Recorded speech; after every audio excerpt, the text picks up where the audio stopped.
Shalom, nous allons étudier le Daf Kaf Gimel dans Masechet Avodah Zarah et nous reprenons à la fin du Daf Kaf Bet Amud Bet. Ibaya Lehu, la Gemara pose une question. Enfot Mai. Quel est le statut des enfot? Donc on est signé à la fin du Daf Kaf Bet Amud Bet au sujet des volailles. Est-ce que l'on craint également des pratiques zoophiles chez les Rakoum, Avodei Kochavim, au sujet des volailles? Tashma, on apprend d'Amar Aviuda Mar Shmuel. Shmuel dit Mishum Rabbi Chanina, au nom de Rabbi Chanina. Ani raiti Oved Kochavim shelakach avaz minashuk. J'ai vu moi un Oved Kochavim qui a pris une oie au marché. Reva'a hanaka tzla'a v'achala.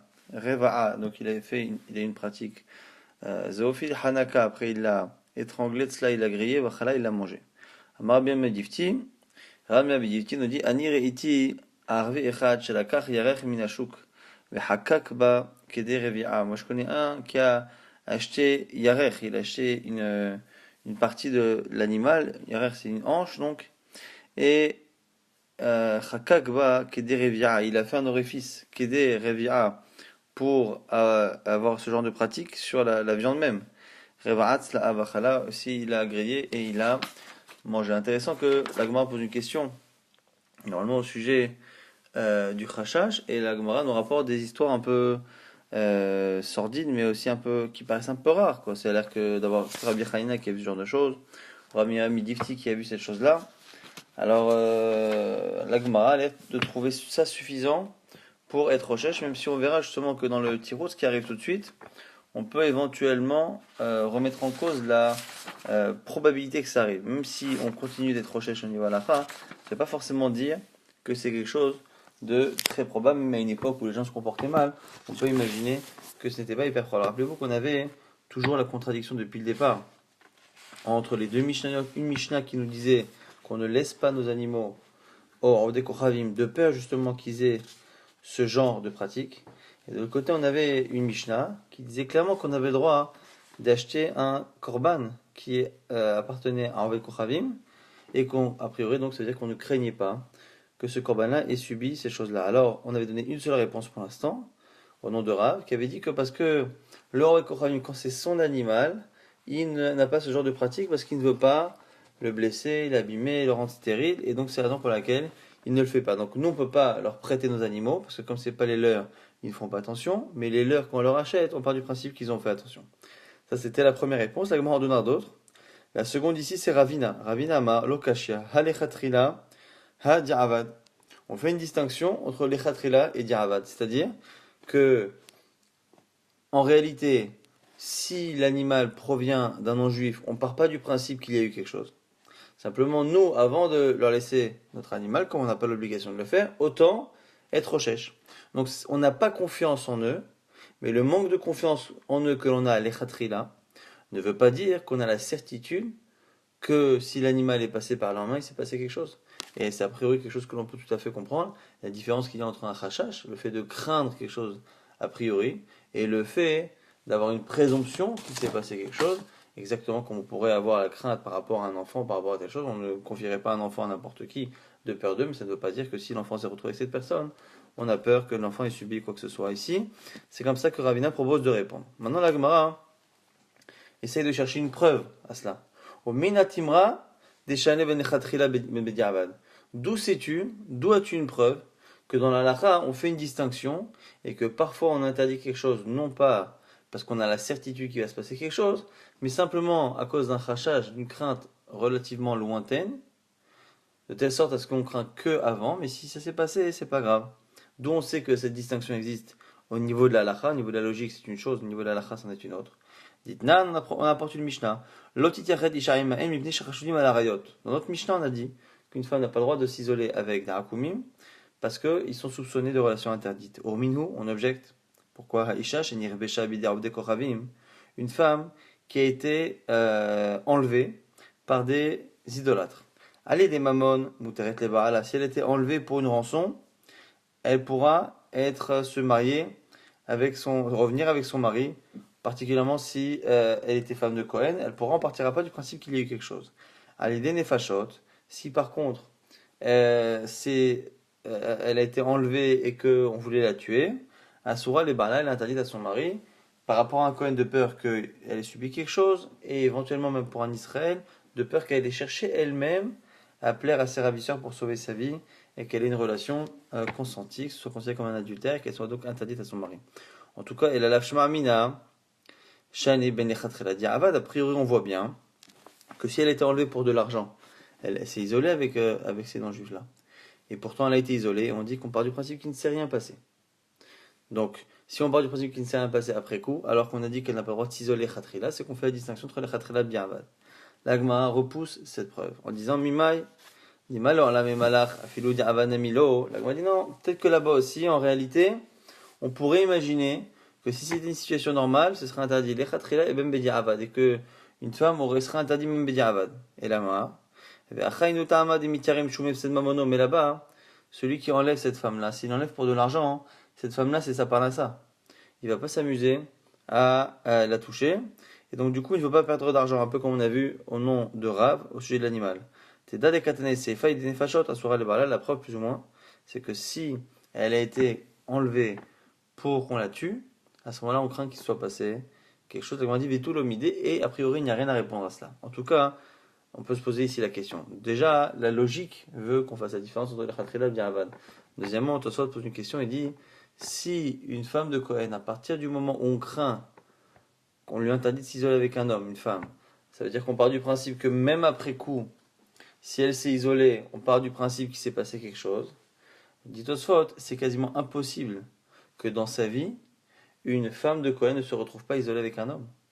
Et donc, si une femme de Kohen se retrouve un instant isolée avec un homme, ça voudrait dire qu'elle ne pourrait plus habiter avec son mari. Et là, Tosfot propose deux réponses, mais dans une qui dit que ici, la Gemara, elle a repoussé la preuve, c'est dire oui, Beralma. C'est un clal à retenir, que parfois la Gemara essaie d'apporter une preuve, et elle repousse la preuve. Quand elle repousse la preuve, ça ne veut pas dire que le raisonnement est faux, ça veut dire que la preuve n'est pas une preuve. Donc tu ne peux pas avoir la certitude de ce cas que l'on a cité là-bas de Yehoud avec l'Aïcha, tu ne peux pas avoir la certitude que dans la halakha on fait la distinction entre les Khatrila et le Diavad, quelque chose que l'on ne craint que a priori, mais qu'on ne présume pas comme s'étant passé a posteriori.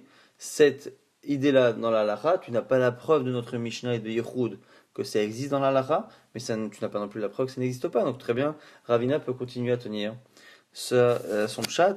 Il n'est pas objectif, en tout cas on n'en a pas une certitude. Rabbi Pedat propose une troisième réponse. Lokashia ha Rabbi Eliezer ha Rabanan.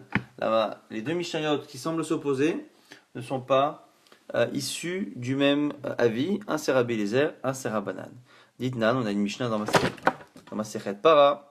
Mishnah dans Masechet Para qui dit Dites-nan, Gabé Parat Ratat, au sujet de Parat Ratat, Rabbi Eliezer Omer, Rabbi Eliezer dit Rabbi Eliezer interdit qu'elle soit acquise des mains d'un Oved Kochavim, d'un idolâtre. Chachamim matirim, Chachamim autorise. Alors ça c'est la première marloquette. Et donc on propose de dire que peut-être cette marloquette-là, elle se transpose chez nous. Et donc du coup la marloquette qui est entre Rabbi Eliezer et Chachamim serait la même que chez nous. Là-bas c'est dans Paradouma. Chez nous ce serait dans les Korbanot. Mishum Revira, est-ce que l'on craint Revira? Est-ce que l'on craint pas Revira? Maïla comme il flaguait, n'est-ce pas que la discussion là-bas sur Paradouma, c'est par rapport à cette chose-là. Des Rabbi Eliezer ça va, Chayshinan Revira.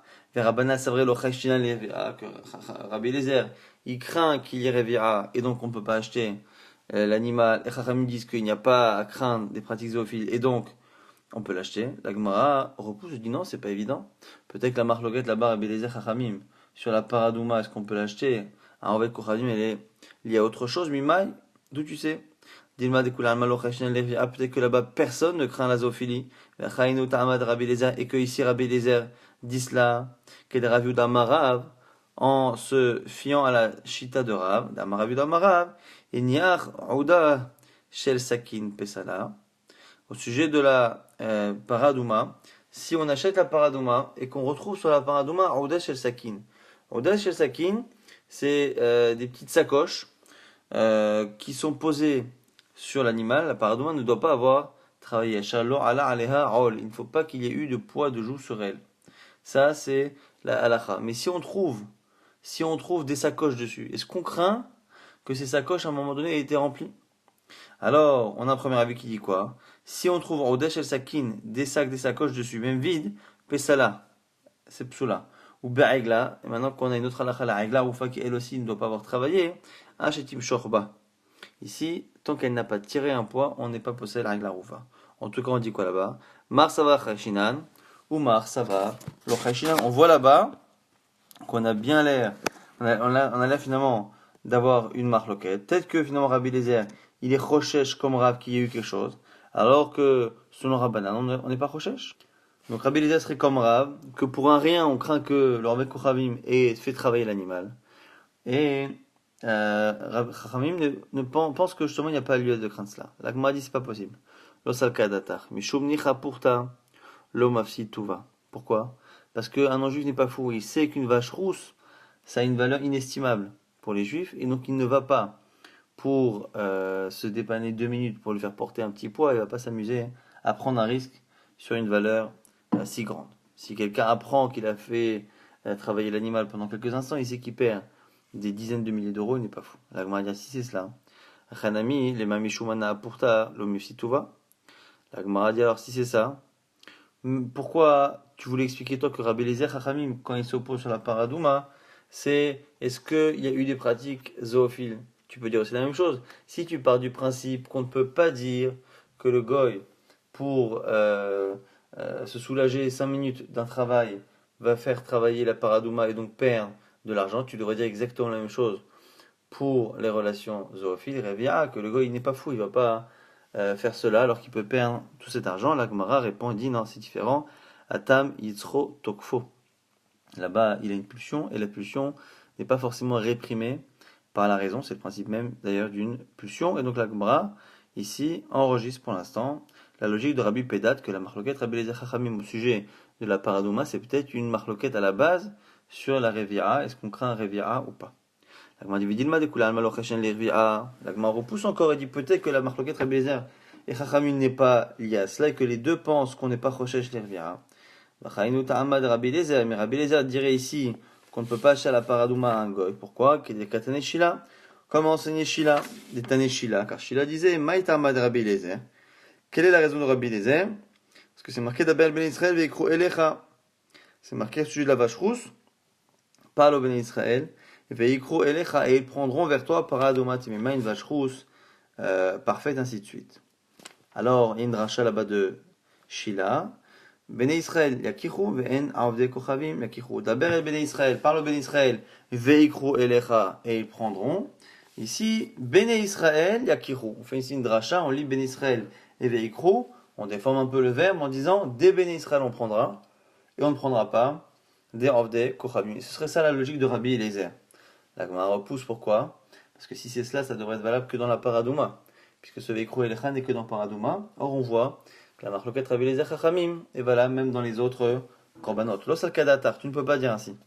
Et Katane Sefa, car à la fin on dit Vechena Rabbi Eliezer posel, Bechola korbanot kulam. Car c'est marqué là-bas que Rabbi Eliezer et posel a interdit tous les korbanot. Mais salka datar kedetane shila. Et si tu pensais qu'il comprenait le verset comme shila, Bishlama paraktiv bekicha, à la limite, je peux comprendre pour la para pourquoi il dit ça shila, parce qu'il y a la marqué le verbe kicha veikru elecha mi bnei Israël yakichu et la kulhu korbanot kicha ktivehu, mais pour les korbanot c'est pas marqué veikru yakichu, c'est rien marqué, donc du coup on ne peut pas dire que c'est ça l'explication. Et donc puisque la marloquette a priori Rabbi Eliezer Chachamim elle est dans tous les korbanot, ça ne peut pas être lié à cette dracha, ça ne peut pas être non plus lié à un problème de mammon, donc forcément c'est un problème de Revi'a, et donc ce sera la marloquette, puisque l'on craint un Revi'a ou pas, et c'est comme ça qu'on peut expliquer les deux Mishnah qui se contredisent. La Mishnah qui dit qu'on ne peut pas leur laisser nos animaux, elle est comme Rabbi Eliezer, qu'on est Chochesh Revi'a. La Mishnah qui dit qu'on peut leur acheter des korbanot, elle est selon Chachamim. Dans la Gemara nous dit ok, c'est vrai que c'est marqué là-bas dans la Mishnah que Rabbi Eliezer interdit pour la para, Chachamim autorise, et Rabbi Eliezer interdit pour tous les korbanot. Très bien. Maintenant, la Gemara nous dit peut-être que Rabbi Eliezer interdit tous les korbanot, mais peut-être que Chachamim aussi interdit les autres korbanot. Peut-être que la discussion n'est que sur paradouma. Et donc, d'une autre manière, on pourrait dire que la discussion n'est que sur paradouma, parce que justement, dans les autres, c'est Chachamim qui serait d'accord avec Rabbi Eliezer. Pourquoi? Mais Dilma, quand l'obliga banane à la des Rabbi Eliezer, peut-être que Rachamim sont en désaccord avec Rabbi Eliezer, et là, que par rapport à la vache rousse, et Damaye Karine, car justement, on a la logique de son prix. Comme elle coûte cher, Rachamim te diront que il n'est pas fou, alors avec Rachamim, il ne va pas prendre le risque de perdre de l'argent en touchant sa vache. Et Rabbi Eliezer dirait, ça c'est valable par rapport au fait de lui mettre un poids, mais comme ici Révéa c'est une pulsion, la pulsion peut aller jusqu'à lui faire perdre ou lui faire prendre un risque pour cet argent qu'il pourrait gagner. Aval Bichar Korbanot ou Modoulé. Mais peut-être que Chachamim dans les autres Korbanot dirait que comme il perd de l'argent, il ne perd pas autant d'argent puisque cet animal-là ne sera pas forcément acheté beaucoup plus cher par un juif que par quelqu'un d'autre. Du coup, peut-être qu'eux aussi sont d'accord qu'on est Rosh Tervia. La Gemara dit non. Pourquoi? Parce que sinon on a une braïta qui est incompréhensible. Et là, Haditania, cette braïta qui dit Lokrin mehen be'ema les korban. Il y a une braïta qui dit qu'on peut leur acheter des korbanot. C'est la fameuse braïta qui nous posait problème. Mani, alors elle est comme qui? Si tu dis que pour les korbanot, tout le monde est d'accord qu'on ne peut pas, alors comment faire? Le Rabbi les avait le Rabanan, ça peut être ni Rabbi les ni Rabanan. Et en plus, Verot Anya Beidia, Maïhoti voulait, Chavrohi. Qu'est-ce qu'ont répondu les amis de Rabbi Eliezer, les Chachamim? Ils ont dit quoi, les Rabbi Eliezer?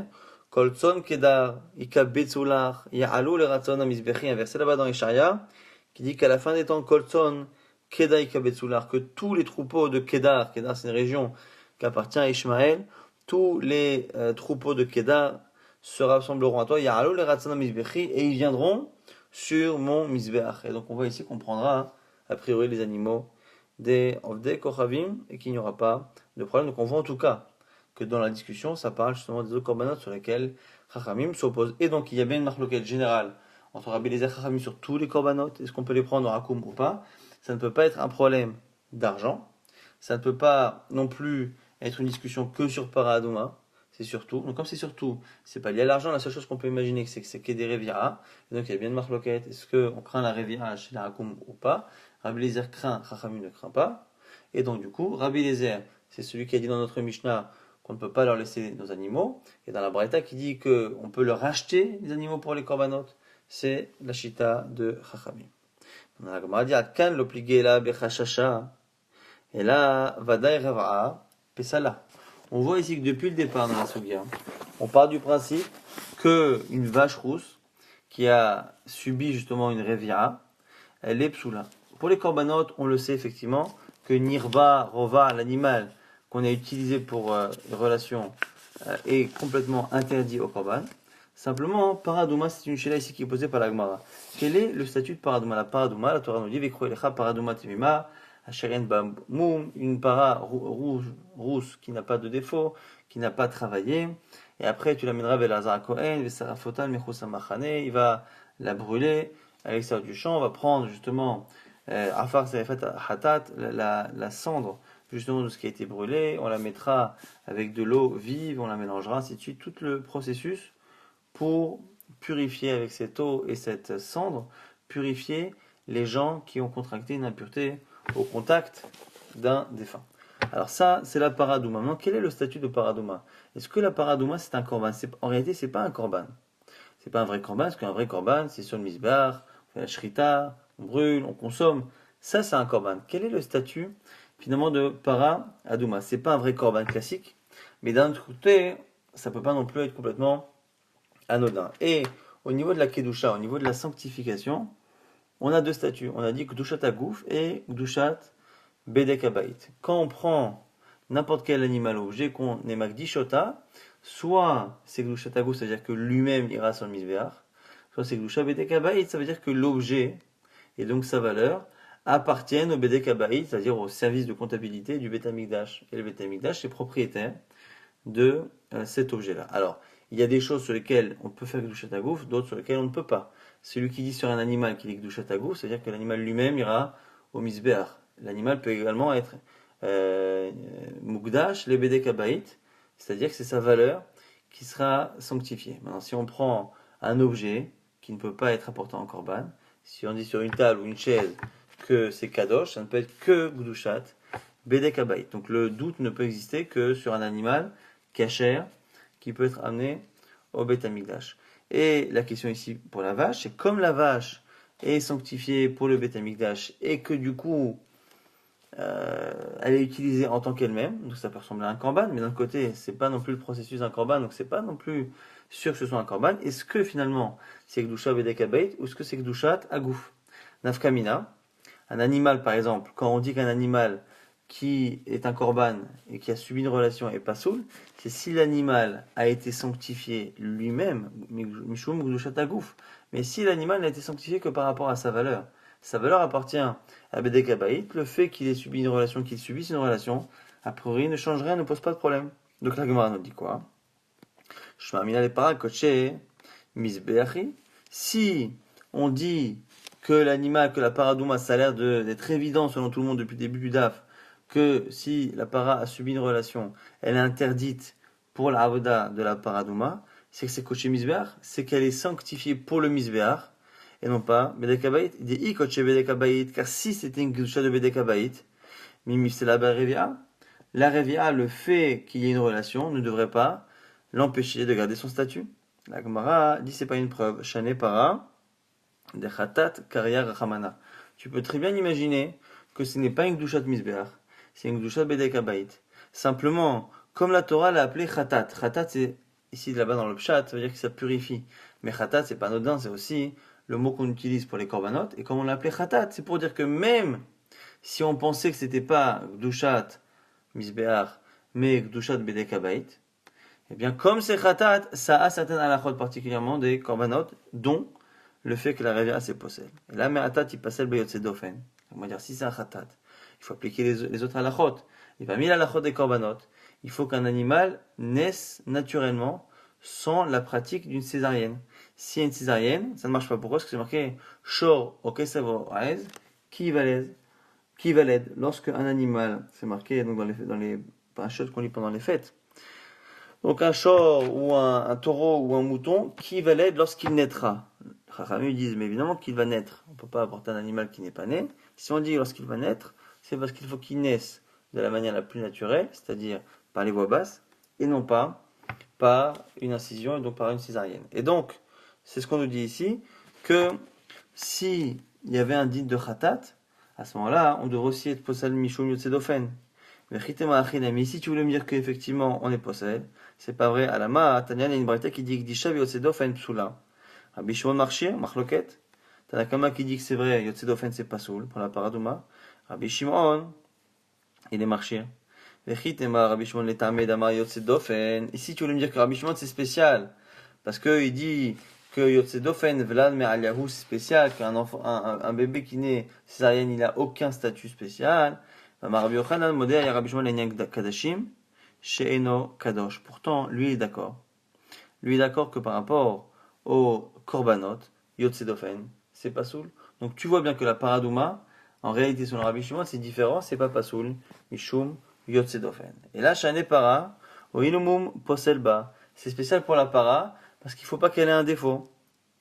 Et du coup, dvar erva vavodazara nami poselba. Comme la Torah a dit que Hasha'en Bahmoum, qu'il ne faut pas qu'il y ait de défaut, et bien même si on pensait que c'était pas Koché Misbeach, c'est simplement Koché Bedek Habayit, contrairement aux autres korbanot de Koché Bedek Habayit, elle, comme il ne faut pas qu'il y ait de défaut, on inclut avec cela Erva, les relations, Avodazara, le fait que l'animal est servi à l'Avodazara, alors que normalement, ça n'est pas possède si ce n'est pas Koché Misbeach. D'où on sait ça, dirtiv, qui moshratam bahem, mumbam, au sujet des korbanot c'est marqué, qui moshratam bahem, car la meshicha se fera par eux, mum bam, leur défaut est en eux. Alors, là-bas, on nous fait une dracha. Betana de Rabbi Ishmael, comme makom shenemar ashrata, eno elad var erva vodazar. Au niveau dracha, ashrata, qui va en général dire destruction, ici, c'est aussi une allusion à erva, aux relations interdites, et à la vodazara. Davar erva, dont on le sait. Pour les relations interdites, c'est marqué dirtiv qui ishrit kolbasa et darko al ares, car les animaux, tous les êtres vivants avaient corrompu leur voix sur la terre. C'était juste avant le Maboul. Et donc, du coup, là-bas, ishrit, là-bas, c'est une allusion aux relations interdites. Avodazara, l'avodazara dirtiv, pen tashritun per asitem lachem pesel, de peur que vous vous corrompiez et que vous fabriquiez des idoles. Ashrata, ça veut dire à la fois Herva, à la fois Avodah Zara. Et donc du coup, Viha para nami, o ilmum poselbam, dva Herva vada avodat kochavim, passe les bas. Et donc du coup, de ce verset là-bas, des korbanot qui dit Ashratam bahem mumbam, on apprend que dès qu'on parle de mum d'un défaut, on rajoute dans les défauts physiques ce qu'on appelle ashrata, moshratam bam, moshratam bahem mumbam. Dès qu'on interdit les défauts physiques, on interdit aussi l'ashrata, maza ashrata, et une ashrata de Avodah Zara, une ashrata des relations interdites. Et c'est la raison pour laquelle on dira ici que même si on pense que la para, elle n'est pas coachée misbeach, mais simplement coachée bedekabait, on dira finalement que le fait qu'il y ait une relation rend la para assoura.